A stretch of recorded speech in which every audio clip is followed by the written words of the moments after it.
Hey, how's everyone doing this evening? Uh, Dusty, make sure my audio is where it should be. There's no hums, no buzzing, or anything else. So I'll wait for Dusty to give me the thumbs up to make sure the audio is where it should be at. So I'll just keep rambling on a little bit while Dusty evaluates my audio. He is my audio checker. Yeah, and go from there. Uh, Tonight, I'm just sliding in because I found out a couple of hours ago that the Drone Nation wasn't coming on this evening.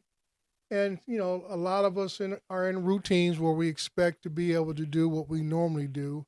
But like I say, I respect Ron and his crew wanting to take this day off. It is a day of honor and sacrifice, the ultimate sacrifice for us veterans who may have served in a combat theater or even in a regular service. I mean, I have known individual Marines who I have had to bury, Marines from different wars long before me who passed away that I buried. So I understand wholeheartedly what Memorial Day is all about and how it can affect not just the those of us who serve, but even the families of the ones who gave the ultimate sacrifice. So we, around the globe, this is I know we celebrate it here in America. I hope your country, those who are from other lands who are in the chat tonight or just watching, have some form of recognition for those who gave it all. So what's going to happen tonight? I'm going to use the Ron Brown format. I even wrote down my topics so I will stay on target. And we're going to cover about five different things. May not get to all of them, but we're going to cover everything from Canada and China both following the U.S. bandwagon as far as trying to limit DJI drones. We're going to talk about what Altel is what they're up to, and then we're going to check on this year is the 10th year birthday of what I call the most versatile drone DJI ever made, and that is the Phantom 4 Pro series. So we're going to talk about that for a quick second, and then now from that we're going to talk about something I picked up recently and made sure I was able to modify it to fit what my needs are, and we'll talk about that. And then last, we'll talk about some of the issues here in my home state. We've had a couple of wildfires. Another drone pilot was caught flying in one of the fires about 20 minutes where I live at, and he was caught and arrested for his foolish activities. So we'll get to that, and also the chemical plant in L.A. area and what's going on with that.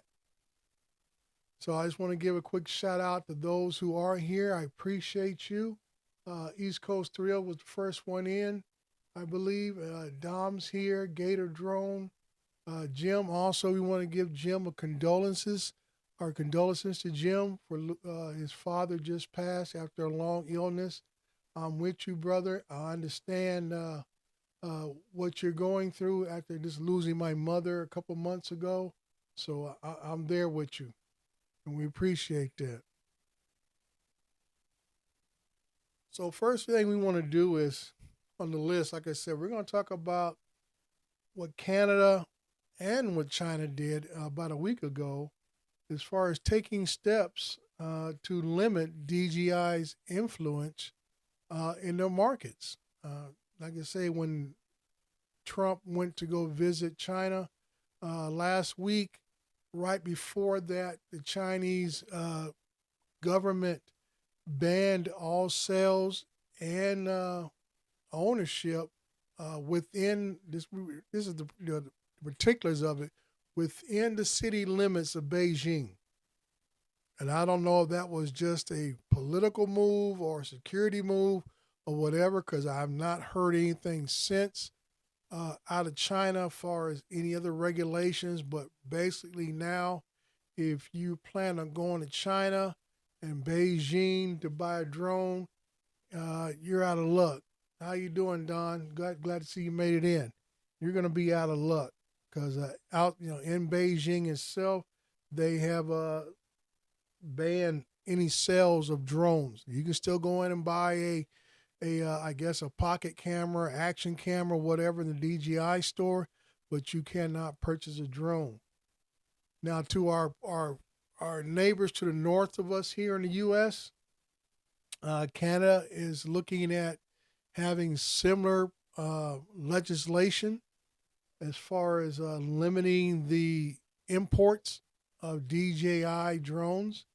I'm not sure what is going on in Canada. I have not heard any real news as far as why they're doing this or what the case may be, or they're trying to promote Canadian drone manufacturers, if there are even any Canadian drone manufacturers. So that's always a question we have to look at there. Maybe somebody in the chat can enlighten me what's going on in Canada and why it's going on in Canada. Well, other than that, I have no clue at all. Now, to move on to our next story is Autel. And Autel has always been a funny type company when it comes to, I want to say, their sales model, especially the customer support. It's, as they say, little to none when it comes to their customer support. So, and now Autel, after everything's been going on for the last year, Autel wants to, peek its head up and throw a little of their stuff onto the courts and say, hey, why are we being thrown in the same pot as DJI? And it just kind of reminds me of the movie Riddick. I think it was the Chronicles of Riddick. The guy comes in, a bunch of bounty hunters, and the second group of bounty hunters come in, and the guy says, my name is, and the guy always says, too late. That's your name, too late. And that's why I feel about Autel, is that they're too late. They have allowed too much to happen to try to jump in the middle of this mess now. Their name has been thrown in with DJI, but that's why they rewarded it, not to just say DJI, but they Chinese manufactured drones, which includes everybody. And like I tell everybody, and then that memo that came out on the 23rd of last December, to which they said, all foreign made drones. And I say anybody who wants to try to get an exception will have to go through Department of Homeland Security or DOD to get approval. So, I don't know what the deal is. Like I said, I was hoping Autel would have been on the front line of this 2 or 3 years ago and joining forces with DJI and fighting for their survival. But now you want to come in after everything is already in place, and then you want to say, oh, we want to carve out our name at the last minute. I can say, I don't know. I don't know what to say about them. I can say you're a little too late, and like I say, that's the sad part because, here in the U.S. they have not tried to keep this a secret. They've been pushing this for years.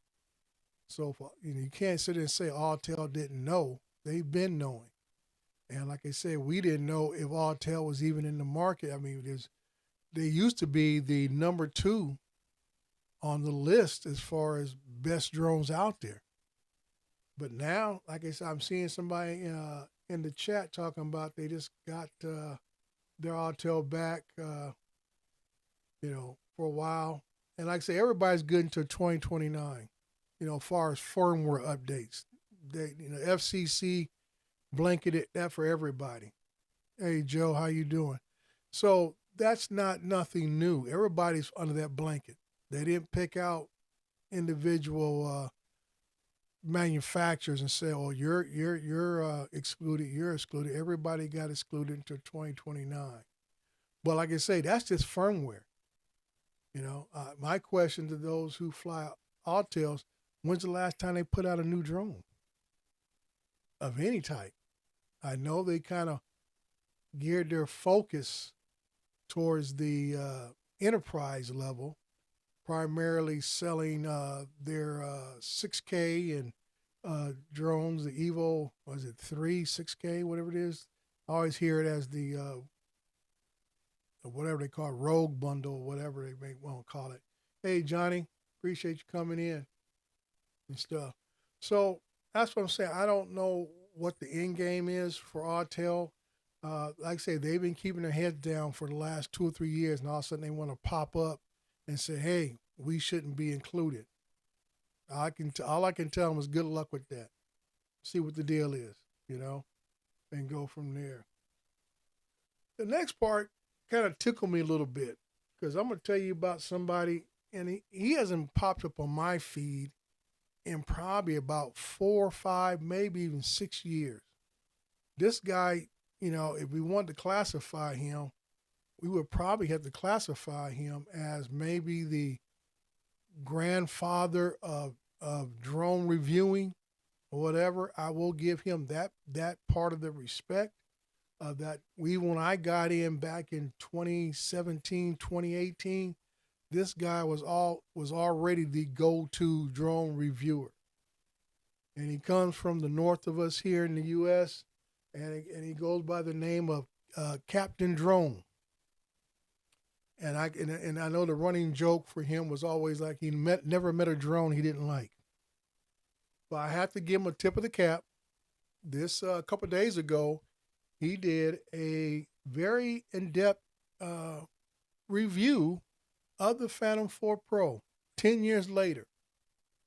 And like I try to tell people, I consider the Phantom 4 Pro as the most versatile drone that DJI has ever made. And Captain Drone did point out some very nice particulars about the drone that many people don't know. Everybody tell you bring up the Phantom, they say, "Oh, that's old tech. That's old tech." I said, not necessarily old tech.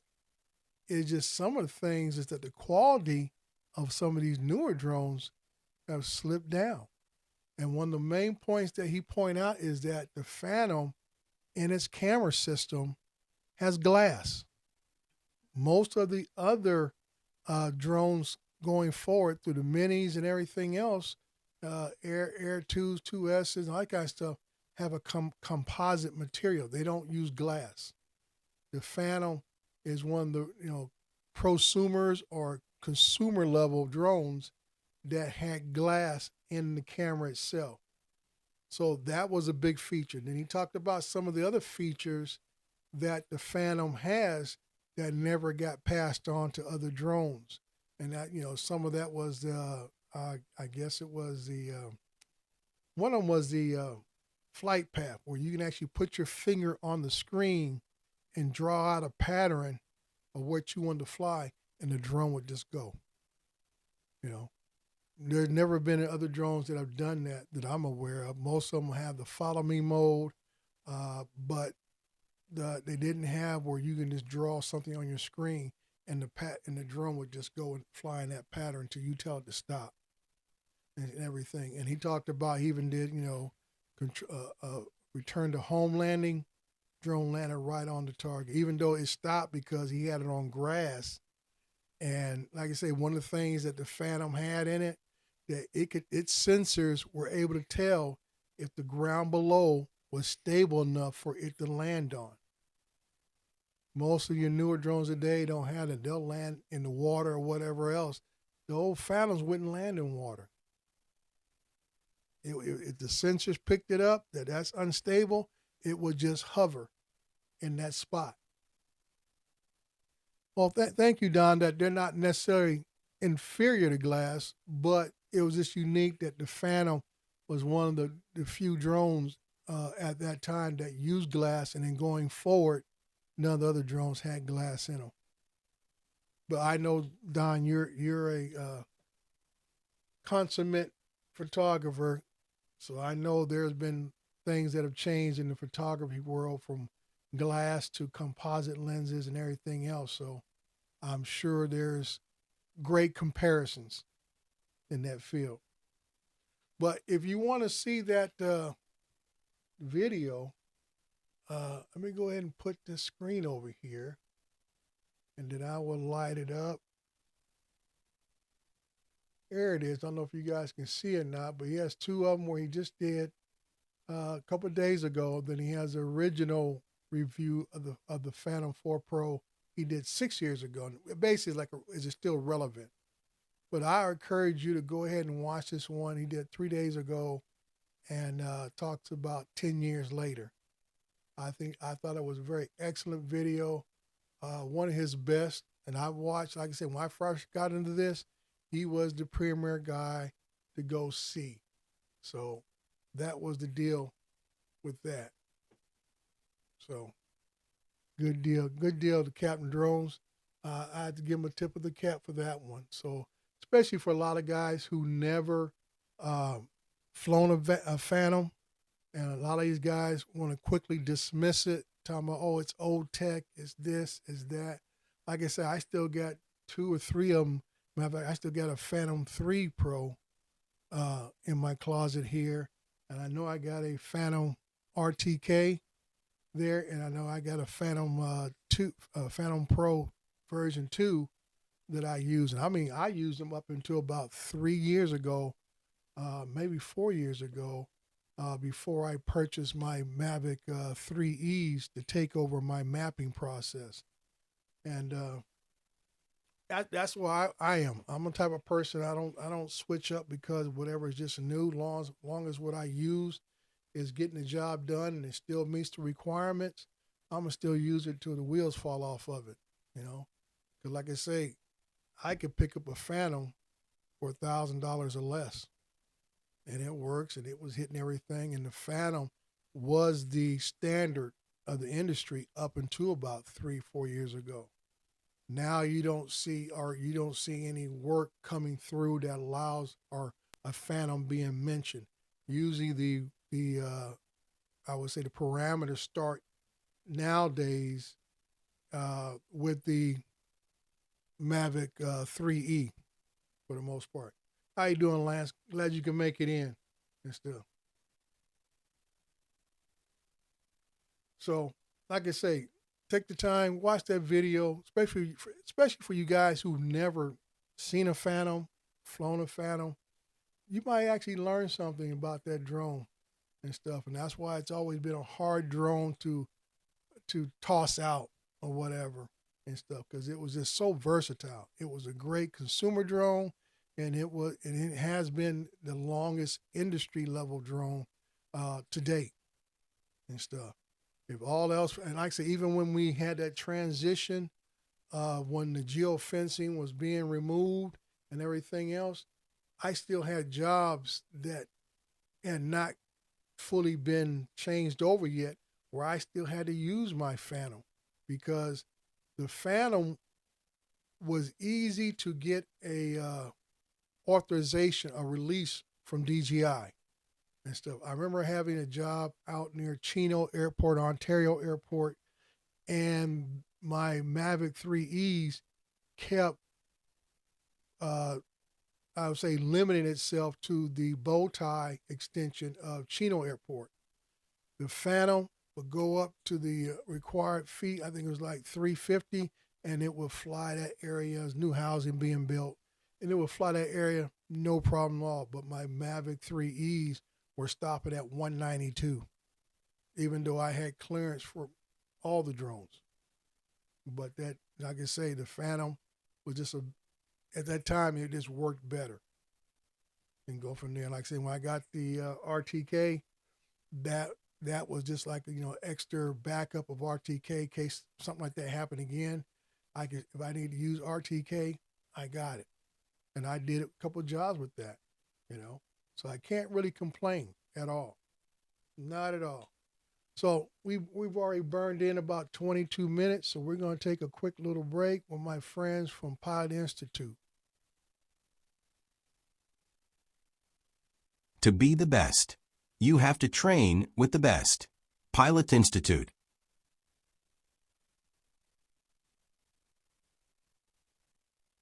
All right. That was my boys over at Pilot Institute. You ever get a chance to talk with Greg and his crew? They are very much easy to talk to. Very very low key, laid back individuals.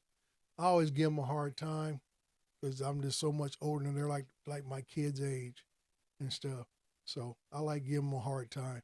But other than that, they are very knowledgeable individuals. Not just Greg, but even people on his staff are very knowledgeable about various activities, ongoing situations in the drone community, and going from there. Now, if you are a follower of my page or my postings or whatever, you may have noticed I had a short that came out sometime last week, and I put out another video today of one of the more recent drones that I have in my fleet. And I always tell people, like, right now, every year we, from Christmas time to right after tax season, we always get this, I would say, rush or bloom of activity of individuals who may have gotten a drone for Christmas or tax season, whatever, and now they got a little wet behind the ears. They want to jump into, getting their Part 107s, which I encourage everyone to get it, regardless if you want to do commercial work or whatever. My thing is, it just makes us look more professional as a hobby and commercial operators by getting your Part 107. That's just my opinion right there. And I feel that can make a difference down the road for us as a community, is that we seek and we encourage one another to get our professional qualifications, you know, and that's just the way I put that. But what I purchased recently is I think you see it on my shoulder, this thing right here. It is a DJI Matrice 300, and after I did a lot of research on this thing, I was able to fly somebody's 350 back in January. And I said, okay, I've been talking about making this move and everything else for about a year. It's time for me to take action. So, like I said, over the last month or so, I searched high and low. I even called a couple of dealers, and basically the M350 is like rare as a dodo bird. Very hard to find. Still a lot of you know holds its value. So I had to just tell myself, okay, let's look at the 300. Even though the 300 is only 5 years old, which in drone years is ancient. But like I said, what with the Phantom, it's a drone. It's tested. It's reliable, and it can do everything that you need it to do, especially in the commercial aspect of it. And I say that with saying that doing my research of the M300, I learned that there have been firmware updates, which I did on mine, to make it pretty much all the features except for one or two that the M350 has. You can upgrade the M300, and also it upgrades to the payloads, to where right now I have the P1, which is the general mapping payload camera for the 300, but it also allows the 300 to be compatible with the L2, the LiDAR, which is what I plan on getting probably in a couple months. It's a LiDAR camera, and I want the L2. The L1's not bad, but there's some IMU issues I didn't want to play around with. As far as it, you have to continually update the IMU during your flight. And I said, well, if I can alleviate that, that's one less headache I got to worry about. So being able to update the firmware makes it compatible with the L2 LiDAR camera. Also, the kicker for me is because I've had my M30T for about 5 years now, and I've grown very accustomed to that large uh, plus controller. Well, same thing. Firmware updates for the M300 has been able to allow it to be compatible, or at least bind with the RC Plus controller. which is awesome. I had the other controller, which is basically a souped up original smart controller, and with the smaller 4.5, 5 inch screen. But when I found out I could get that big 7 inch screen, 1200 nit, you know, things on the larger controller, I'm sold. I mean, I already like it. I've had with the M30, has all the extra buttons you need to program for this, for quick hands and everything else. You can't miss. You can't miss it at all. So that's what I did. I have it with the large RC Plus controller. Like I said, I'll be getting the L2 with it and everything else. So I'm fairly happy. I have yet to take it out on a job. I just took it out on the second flight today, just to get a feel for it and everything else and how it reacts and everything else. And like I tell people, I think I did a video several months back about flying drones. I said, hey, if you can fly a mini, original mini, you can fly a Matrice 300, 350, 400. The controls are the same. The sticks react the same. It's just the size and the weight of that drone is the only difference. So, like I say, hopefully common sense would tell you this size drone is not made to be flying low in tight spaces. You leave that for the Avadas and minis and all that kind of stuff.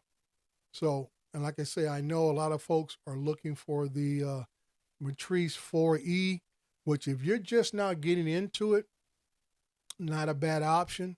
But if you're trying to save a few dollars, try to find a Mavic 3E. So you can save a little dollars in your pocket. The only difference between the M4E and the M3E is that the camera motion on the 4E has more range. When you're doing 3D mapping, you won't have to do two different directional flights like you do with the 3E. With the 4E, you only got to do it one direction because the camera moves enough back and forth that you won't have to make another directional flight to complete the mission. So you save time. But like I say, you gotta see what your budget is and go from there. And that's the same thing with this with the P1 camera. I remember the big job I had up in the high desert and near Victorville, California, where it took me about 5 hours to fly with the Mavic 3E. Now it wasn't over the speed of the drone, but it was the limited basis on the camera that I had to fly two different directions. Now with this 300 here, I'll cut that 5 hours down to 2.5 hours. So like I say, time is money. You can cut your time down. That means your profit level is up here.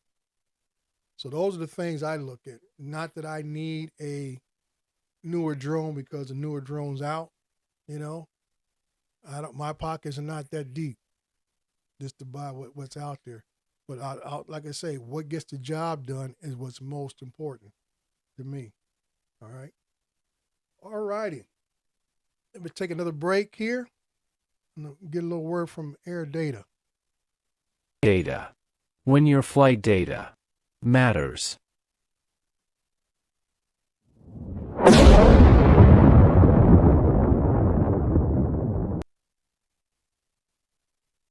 All right, time is moving right along. We're at the bottom of the hour, and we're almost wrapping up things here. And I just want to go over some of the stuff that's happening in my backyard, where I live out here in Southern California.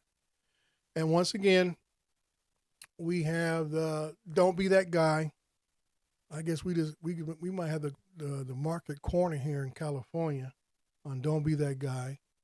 We had a couple of wildfires in the last week or so, and one that was close to about 20 minutes from my house called the Bane Fire, which you might have heard it be in Jurupa Valley, Eastvale, California area. And guys out there flying his drones grounded all the firefighting aircraft, had to be grounded until this guy left the area. They did find him. He's been arrested and stuff.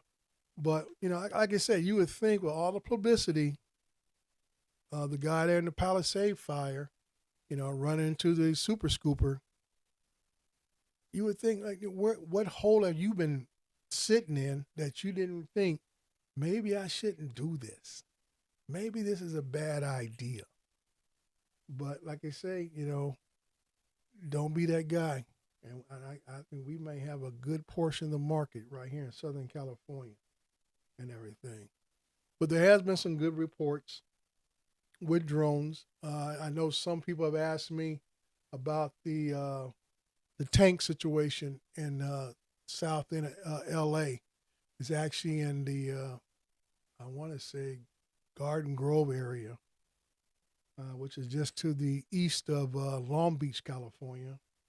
And what the news is not saying much about, maybe your outlets may, but they have been monitoring this container with thermal drones.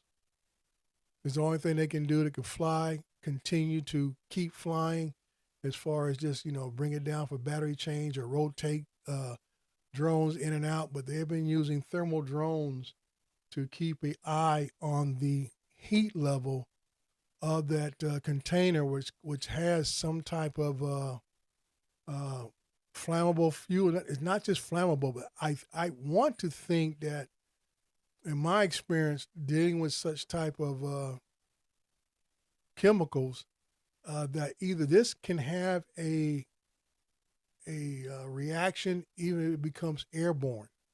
It can have a reaction just like certain types of acid that if they do get into the air, regular air, they become more caustic because they're involved with the air. So I know there's been a lot of information uh, pertaining to trying to, if it does leak out, then you have a containment issue, and they don't want it to just burst because I believe something can become caustic when it hits the atmosphere. So that's been a real issue there. Like I said, they haven't made much, but if you pay attention, you may actually see a drone hovering in place on some of the helicopter shots from the news. And then we just had another fire not far, I think in the Cerritos area, California, which is probably no more than about 20 minutes from that tank incident, where it was a tire yard or something. Usually we get the pallet yard fires, but same thing there. Smoke was just billowing out of that. Not sure if they had a drone resource, but I know they could have used it because they were showing shots of complete black smoke overcoming the firefighters who were on top of a roof putting water down. And I'm sure they could have liked to have had some type of visualization going on there as far as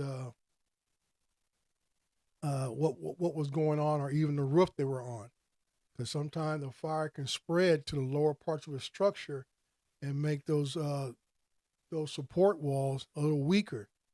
So I mean, all these things can come into play that can help first responders going from there. Let me read a little bit what's in the chat here for a second.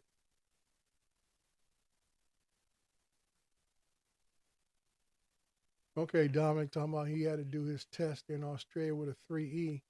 He said, was a huge difference between that and the Mini 2. Okay, okay, good, good. All right, we got a man from Hawaii here. Is it Manasky Works LLC?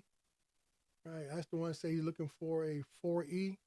Yeah, like I say, if it's one of the first type of drones you have, my thing is, if you already have a 3E, I wouldn't jump on the 4E.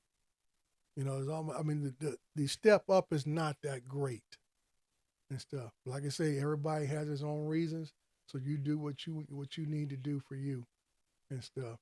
And that's all I say about a lot of drones. No matter what, is it's nice to have new toys. Just like it's nice to have new cars.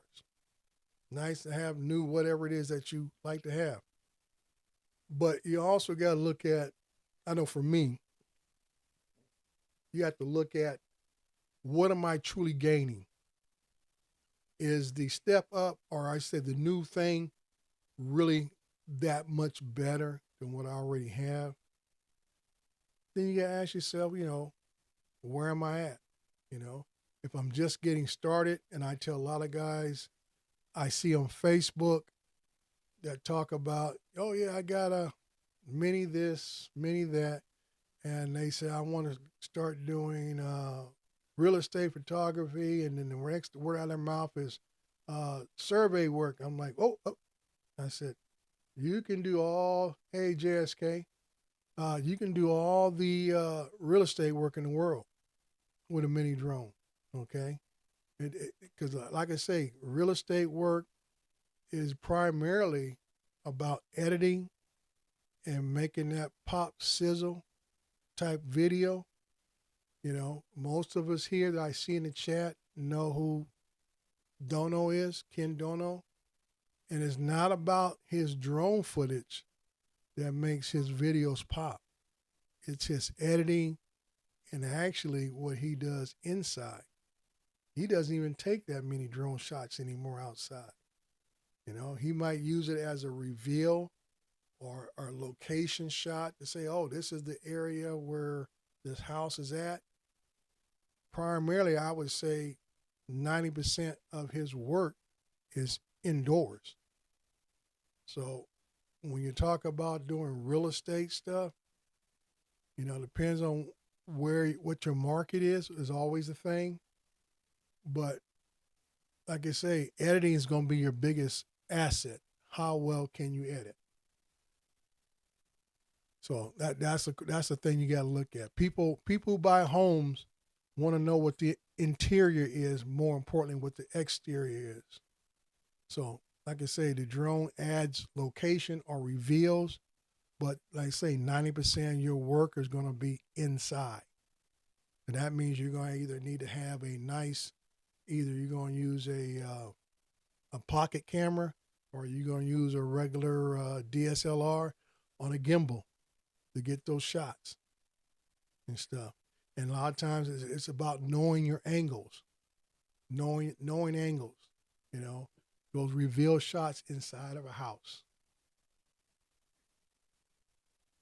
And like I said, we talk about doing photogrammetry / surveying work. And I always tell people, I said, do a lot of homework, especially if you're using that type of language.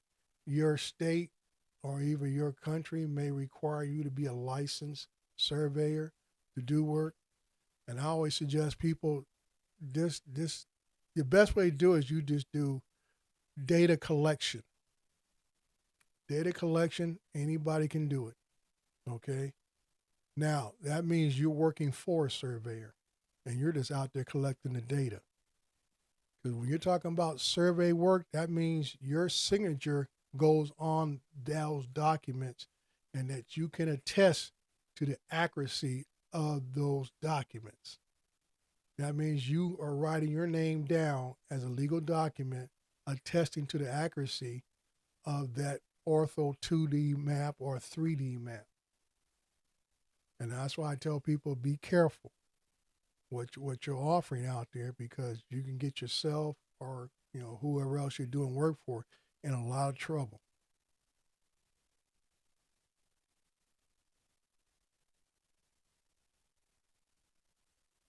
Yeah. So like I said, the other side thing is all the accessories that come with doing survey work. Okay.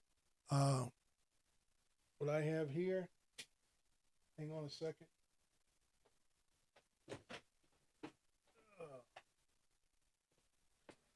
You're talking about wanting to do survey work.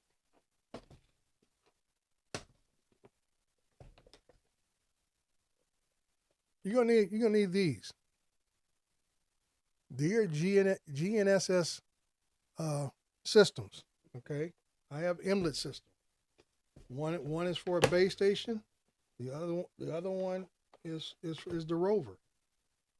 And don't let that confuse you too much, because when I say one is a rover, that's when you're marking GCP, ground control points.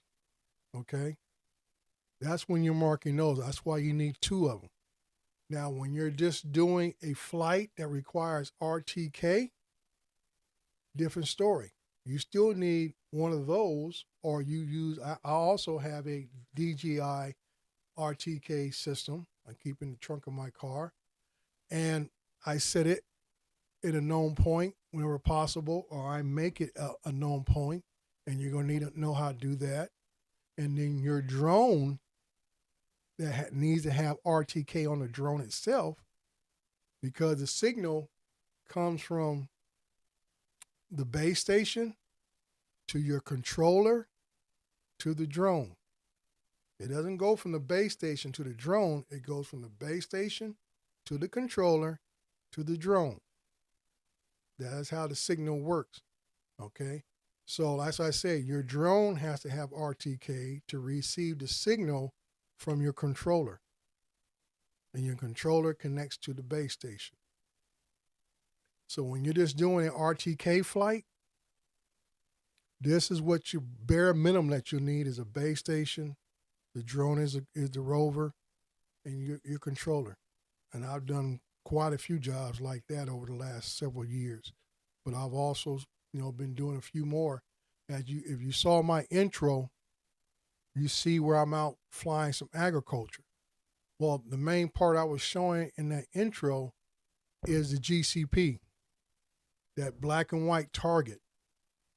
I had to go out there, set that target, okay, then get the coordinates of that target. And most of the time, you're going to shoot at least 3 to 5 shots, maybe a minute apart. Some people want you to wait 5 minutes between each shot on that target to verify its position. Because, like I say, the satellites are moving, the Earth is moving.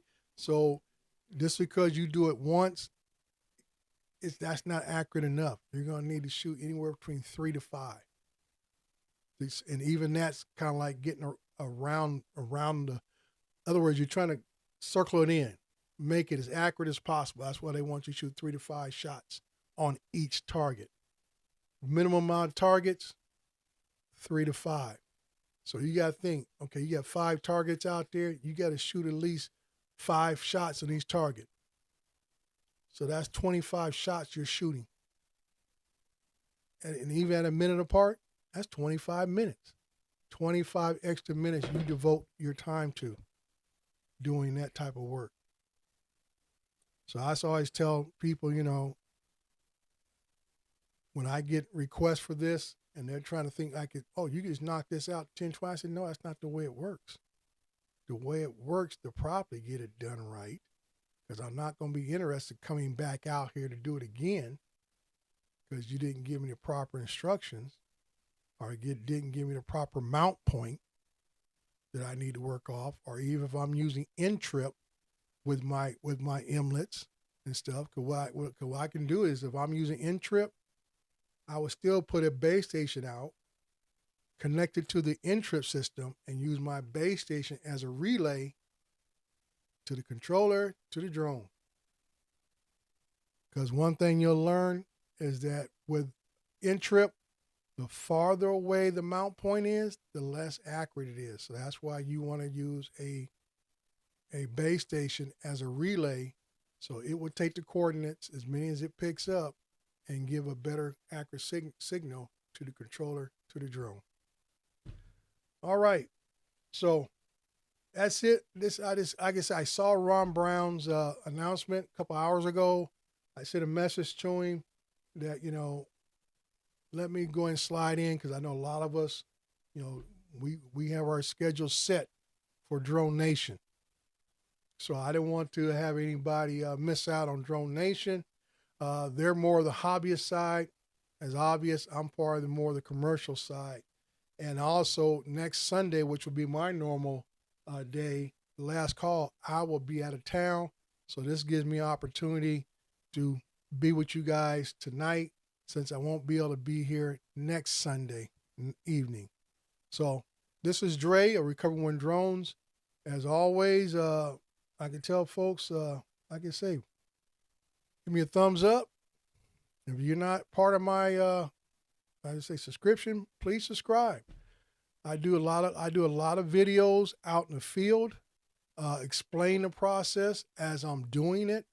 So that way you see firsthand the steps I go through and some of the tips I've learned. And like I said, I don't know it all, so I'm always willing to learn what other people have experienced.